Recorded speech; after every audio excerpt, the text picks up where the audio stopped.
अस्सलामुअलैकुम। Podcast with Natasha Rahman में आपको खुश आमदीद कहते हैं। नाज़रीन, मुल्क में एक नफसा नफसी का आलम चल रहा है। एक दूसरे पर इल्ज़ामात लगाए जा रहे हैं। पीटीआई वाले नून लीग पर इल्ज़ामात लगा रहे हैं और नून लीग वाले पीटीआई पर इल्ज़ामात लगा रहे हैं। कभी जमात इस्लामी की जानिब से धरना दे दिया जाता है और इसी तरह मुल्क में सियासी अदम इस्तेहकाम हमें दिखाई नहीं दे रहा। पिछले कई सालों की अगर हम बात करें तो सियासत और मुल्क के जो हालात हैं वो संगीन से संगीन तर होते जा रहे हैं।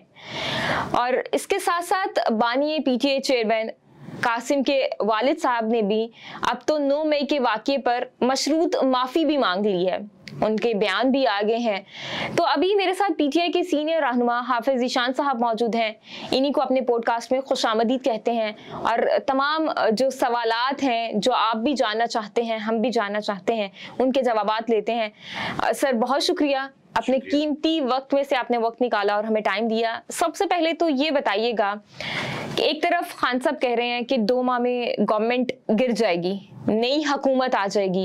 एक तरफ वो 9 मई के वाकयात पर मशरूत माफ़ी भी मांग रहे हैं और फिर दूसरी जानिब ये कहा जा रहा है कि अगर फौज से बात हमारी होती है तो ठीक है, नहीं होती तो कोई मसला नहीं है। तमाम हालात किस तरफ जा रहे हैं? देखिए, अभी आपने जो शुरू में बात की, वो धरने से बात शुरू की, तो आप देखें इस मुल्क में कहने को ये जमहूरियत है, एक जमहूरी हुकूमत इस मुल्क पे रूल कर रही है। जमात इस्लामी को धरने की इजाज़त है, तहरीके लब्बैक को है, लेकिन जब पाकिस्तान तहरीके इंसाफ एहतजाज की, जलसे की, जुलूस की कॉल देती है तो पूरे पंजाब में दफ़ा 144 लग जाती है। और इसी दफ़ा 144 के दौरान तहरीके लब्बैक का धरना होता है, उसे कोई नहीं पूछता।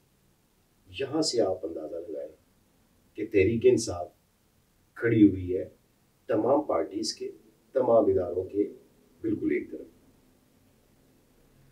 खान साहब ने किसी किस्म की गैर मशरूत माफ़ी की बात नहीं की, उसको समझने की ज़रूरत है। सहाफ़त में एक टिपिकल लैंग्वेज इस्तेमाल की जाती है। खान साहब ने कहा वो पहला शख्स कौन था जो उस इमारत में दाखिल हुआ, वो पहला शख्स कौन था। आप पूरी फुटेजेस आज भी निकाल के देख लें, आपको आग लगी नजर आती है, आपको फर्नीचर टूटा नजर आता है, लेकिन कोई आग लगाता नजर आया आपको? क्या आपको फर्नीचर तोड़ता कोई नजर आया? ये तो बिखरी हुई चीजें आपने खुद देखी। वो कौन शख्स था जिसने सबसे पहले एंटर हुआ, दाखिल हुआ कोर कमांडर हाउस में?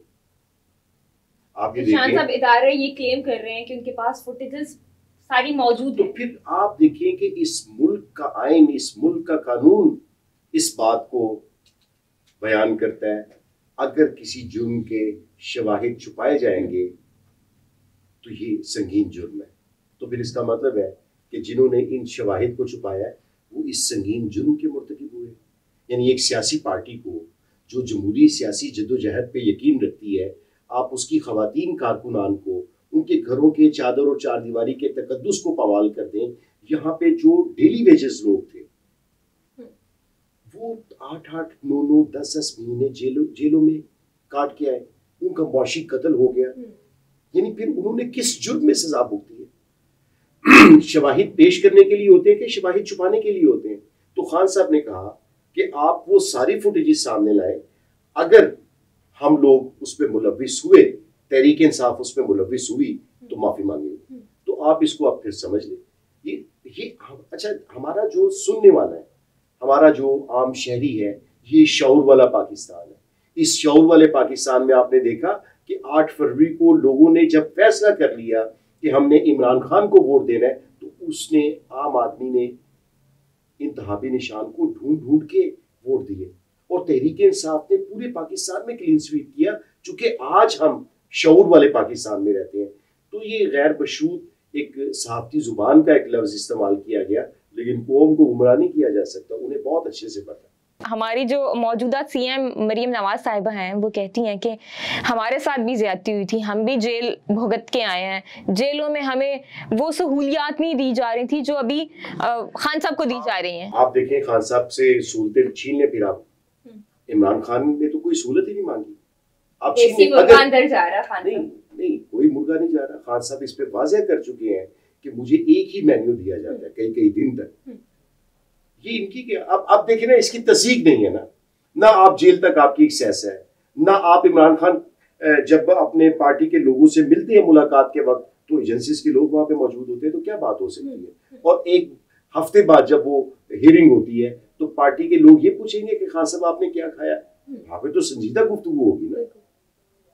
तो आप अगर खान साहब को सहूलतें इन्होंने दी हुई हैं तो भाई वापस ले लें, ना दें सहूलतें। और जितना इन्होंने अयाशी के साथ जेल काटी वो भी आपको पता है, और कुछ दिन की जेल है। और वो ये उन सारे मुकदमात जिनमें इन्होंने जेलें काटी वो तो पीपल्स पार्टी के दौर से बनाए गए थे। हमने कौन सा मुकदमा इनके ऊपर दर्ज किया?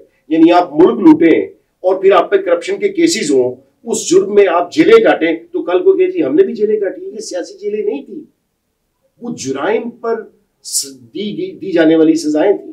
तो तहरीक इंसाफ को तो आप सियासी तौर पे अंदर किया होगा, उसके आम कारकुन तक को, गली मोहल्ले के कारकुन तक को नहीं छोड़ा गया।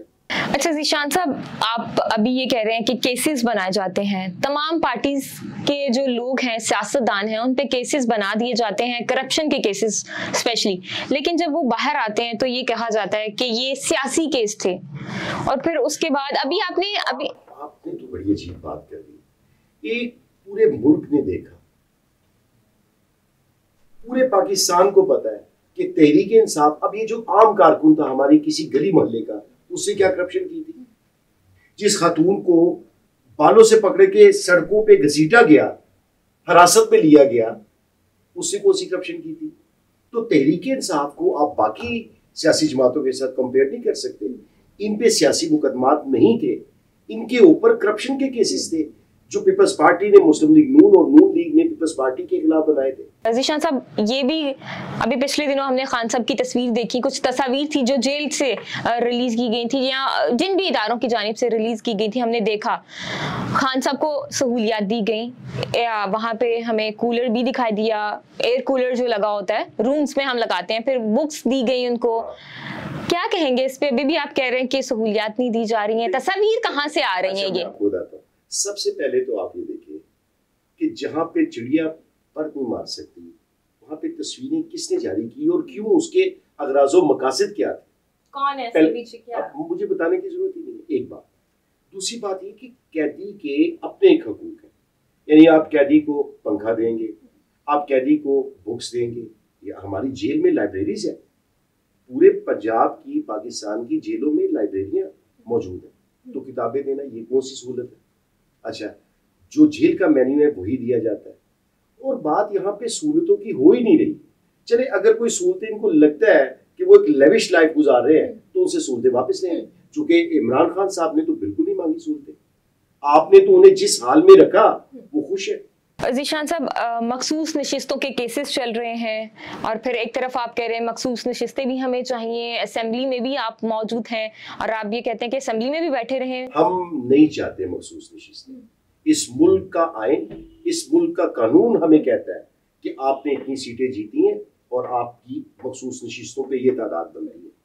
दो मामला देखें, एडहॉक जजेस का मामला देखें और उसके बाद ये जो हुकूमत रिव्यू में गई है और जो इलेक्शन एक्ट में तब्दीली हुई है। अब ये देखिए किस कदर बददियानती है कि आप दो इख्तिलाफी नोट्स को, जो दो इख्तिलाफी जजेस के नोट्स थे, उसकी बुनियाद के ऊपर आप रिव्यू में चले जाते हैं।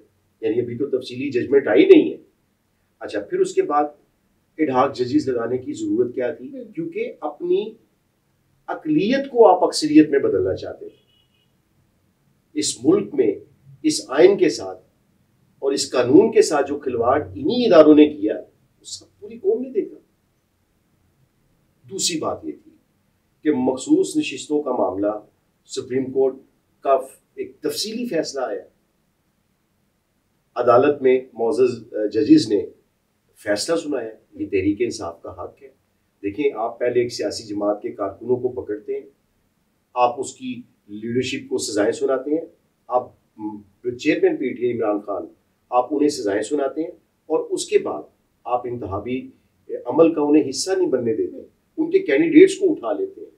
अच्छा, जो कैंडिडेट्स अदालतों के जरिए कामयाब हो गए कागजात जमा करवाने में, आपने उनकी हिरासमेंट शुरू कर दी। अच्छा, फिर आपने इंतहाबी निशान छीन लिया, फिर उन्हें इंतहाबी मुहिम चलाने की आज़ादी नहीं दी। ये सारे फेजेस के बाद जब तहरीक इंसाफ को अल्लाह ने फतह दी, तहरीक इंसाफ ने पूरे पाकिस्तान में क्लीन स्वीप किया, तो आपने क्लीन स्वीप अगर आपने किया होता तो आप हुकूमत बना लेते, हुकूमत में बैठे होते। यहाँ पे कौन सी हुकूमत किसने बनाने देनी थी? यहाँ पे तो मखसूस नशिस्तें नहीं मिल रही, यहाँ पे तो इंतहाबी निशान नहीं मिल रहा, तो हुकूमत सब कुछ पता है। आप ये देखिए किस कदर बदमाशी है इस मुल्क में। यानी एक सियासी जमात तहरीक इंसाफ की या सुन्नी इत्तेहाद कौंसिल की जितनी मखसूस नशिस्तें बनती हैं, आप वो नशिस्तें बंदर बांट कर लें, पीपल्स पार्टी को दे दे, जमीयत उलमा को दे दे, नून लीग को दे दे। अच्छा ज़ीशान साहब, अभी चूंकि इलेक्शन एक्ट तरमीमी बिल भी पास हो गया है, तो क्या पीटीआई को मखसूस नशिस्तों से महरूम करने के लिए सीटें जो आप मांग रहे हैं उसके लिए पास किया गया? मांग लीजिए, हमारे मुल्क का आइन हमें इजाजत देता है। दूसरी बात, ये हमारा हक है, तहरीक इंसाफ का ये हक बनता है, अदालत इस पे फैसला सुना चुकी है, ये महरूम कर ही नहीं सकते, ये बदयांती कर सकते हैं। बिल तो पास हो गया ना। देखें, जो कभी आपने देखा है कि सुप्रीम कोर्ट के किसी फैसले को आप अंडू करने के लिए आप कानून साजी कर ले, क्या ये कानून साजी हो सकती है?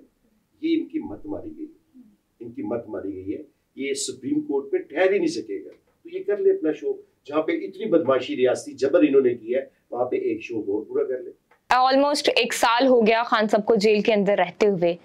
खान साहब जेल में है, इससे बाहर जो लोग हैं उनमें से सबसे ज्यादा फायदा किसको हो रहा है? क्या लगता है कि कौन फायदा उठा रहा है आपकी पार्टी के अंदर से? क्योंकि बहुत सारी ऐसी बातें हो रही हैं।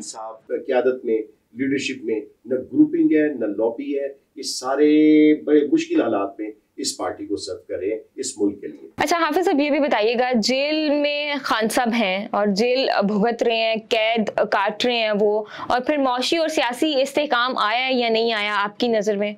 सियासी इस्तेहकाम कैसे आएगा इस मुल्क में जितनी अनारकी है इस वक्त? यानी आप देखें कि पाकिस्तान तहरीक इंसाफ को लोगों ने वोट दिया, फॉर्म 45 में पीटीआई जीतती है, फॉर्म 47 वाले आके हुकूमत कर लेते हैं। तो जिस हुकूमत को अवाम की ताईद हासिल नहीं, अवाम का एतमाद हासिल नहीं, वो कैसे सर्व कर सकते हैं?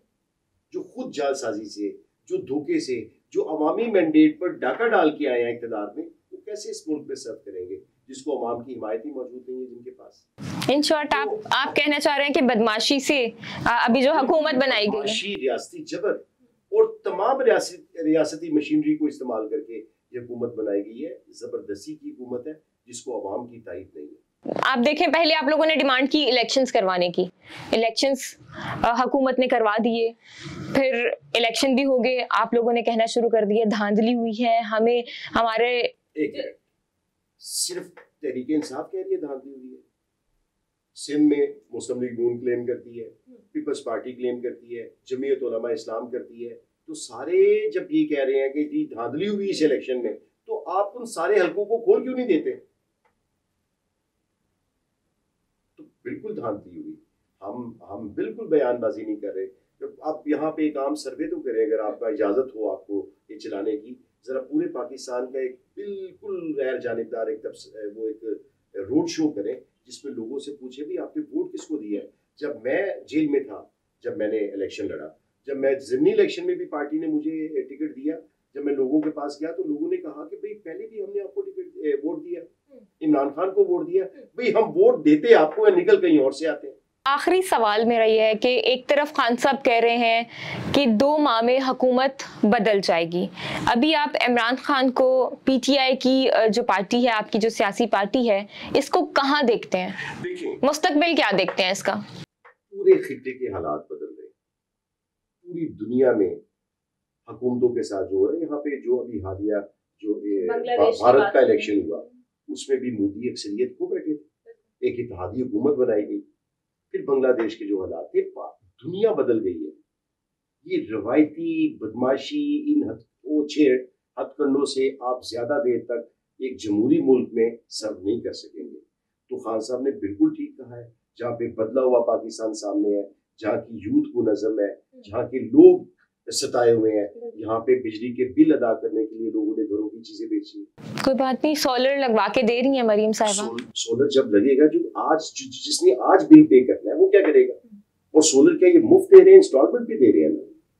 आपने अपने घर में एसी नहीं चलाना, हाफिज साहब, आपने अपने घर में एसी नहीं चलाना, लाइट और पंखे से गुजारा कर लें, 200 यूनिट से नीचे आपको फ्री में सोलर लगा के दिया जाएगा। किसी कच्ची आबादियों में चले जाएं जहाँ पे एसी का कॉन्सेप्ट ही नहीं है, जरा उनके बिजली के बिल तो देखें। आपका क्या ख्याल है कि जो 2 मरले के, 2.5 मरले के, 3 मरले के घर में रहता है वो एसी में रह रहा होगा? उसके पंखे, बिजली का बिल तो देखिए उसका, जाके हजारों में आया है। यहाँ पे लोगों को अशय खुर्दोनोश लेने के लिए प्रॉब्लम है। जरा आप जाके देखें, कभी आपने सोचा था कि लोग 1-1 किलो आटा लेंगे? किसी भी जनरल स्टोर पे जाके देख लें। तो आम आदमी का इन्होंने जो मुआशी कत्ल किया है, जो आम आदमी की जिंदगी इन्होंने मुश्किल की है, तो फिर यकीनन खान साहब ने इन सब बातों की बुनियाद पे कहा है कि ये मुझे चलते नजर नहीं आ रहे। हाफिज साहब, बहुत शुक्रिया, आपने अपना कीमती वक्त निकाला। तो तमाम जो तफसील थी, तमाम जो सवाल थे आप जानना चाहते थे, उन तमाम सवालों का जवाब हाफिज ज़ीशान साहब, जो कि पीटीआई के सीनियर रहनुमा है, उन्होंने अपनी पार्टी की तरफ से भी दे दिया और बता दिया कि खान साहब ने अगर मशरूत माफ़ी मांगी है तो उसकी कुछ और मानी है, और अगर पेट्रोल बम भी गिराए गए हैं तो वो भी हमें वीडियोज़ दिखाए जाएँ, या कहीं आग लगाई गई है तो वो भी हमें वीडियोज़ और प्रूफ दिखाया जाए, ताकि हमें भी पता चल सके कि वो पीटीआई के ही लोग थे। हमें इजाजत दें, दोबारा से एक नए मेहमान के साथ हाजिर होंगे, तब तक के लिए अल्लाह निगहबान।